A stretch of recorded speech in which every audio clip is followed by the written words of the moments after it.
پاکستانی فوج اور خفیہ ایجنسیوں کے متوازی نظام والے بلوچستان میں علیحدگی اور آزادی کی لہر کو دبانے کے لیے بے گناہ بلوچوں کی اغوا کاری اور مابرائے عدالت قتل کے واقعات تو طویل عرصے سے روز کا معمول بنے ہوئے ہیں، لیکن انسانیت سوز پہلو یہ ہے کہ بلوچستان میں اب غریب مزدوروں کی ٹارگٹ کلنگ تک کی گھناؤنی سازشیں ہو رہی ہیں۔ انہی سازشوں کے تحت بلوچستان کے تربت علاقے میں لگ بھگ 2 درجن مزدوروں کو موت کے گھاٹ اتار دیا گیا۔ تشویشناک بات یہ رہی کہ تربت میں پنجاب اور سندھ صوبوں سے آئے مزدوروں کے خیموں پر تابڑ توڑ فائرنگ پاکستانی فوج کی وردی میں ملبوس مسلح حملہ آوروں نے کی۔ سیکیورٹی لیبس ہے یہ اس حوالے سے کہ یہ تربت شہر کے اندر، کیونکہ یہ ایریا پولیس ایریا تھا، پولیس اور لیویز دونوں گارڈ کر رہے تھے ان کو، لیکن انہوں نے رسپونڈ نہیں کیا۔ بلوچستان کے پولیس فورس میں اس طرح کے بزدلوں کے لیے کوئی جگہ نہیں ہے۔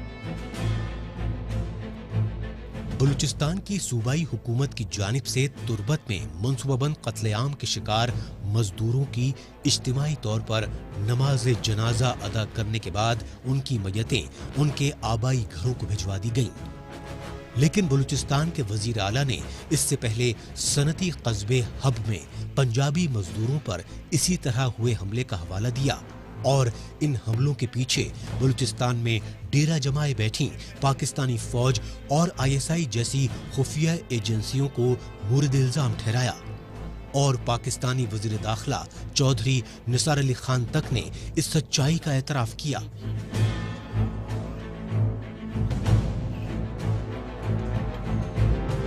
دہشت گرد جب چاہیں جہاں چاہیں ریڈ زون میں گورنر ہاؤس کے سامنے IG ہاؤس کے سامنے وہ دھماکے کر دیتے ہیں۔ تو ایک تو نشاندہی میں نے پہلے کی کہ اس پہ انکوائری نہیں ہوتی، فکسیشن آف رسپانسبلٹی نہیں ہوتی، تاکہ ہم آئندہ کے لیے سبق سیکھیں۔ دوسرا، اس سے سبق حاصل کر کے جو کوارڈینیشن ہے ایک تو بٹوین دی انٹیلیجنس ایجنسی، میں زیادہ اس کی وضاحت نہیں کرتا، میں سمجھتا ہوں کہ بہت زیادہ ضرورت ہے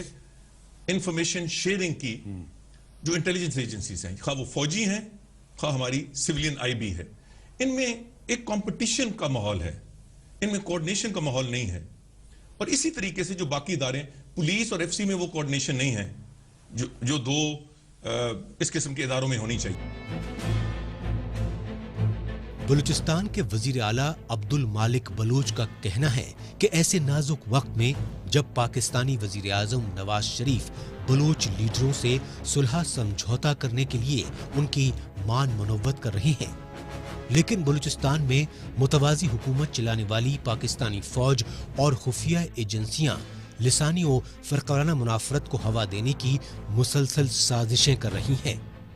انہی سازشوں کے تحت بلوچستان میں پہلے فرقہ پرستی اور دہشت گردی کی آگ بھڑکانے کے مقصد سے اقلیتی شیعہ فرقے کو ٹارگٹ کلنگ کا شکار بنایا جاتا رہا، لیکن بلوچستان میں اب دیگر صوبوں کے مزدوروں کے منصوبہ بند قتل عام کے ذریعے لسانی منافرت بھڑکانے کی سازشیں کی جا رہی ہیں۔ 7 آدمی ضلع رحیم خان کے تھے، ہم 2 آدمی تھے ضلع مظفر گڑھ کے۔ فارم پہ کام کرتے تھے، مرغی خانے میں،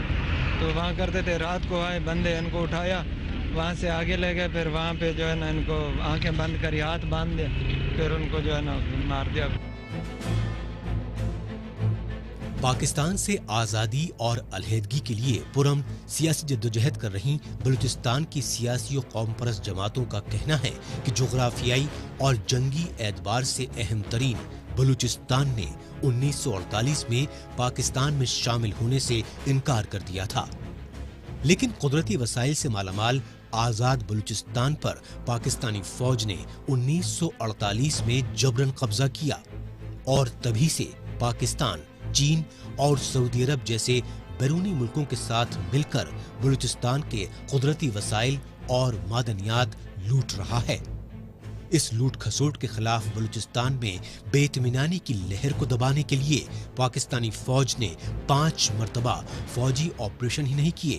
بلکہ اب بھی بے گناہ بلوچوں پر بربریت کا قہر برپا کیا جا رہا ہے۔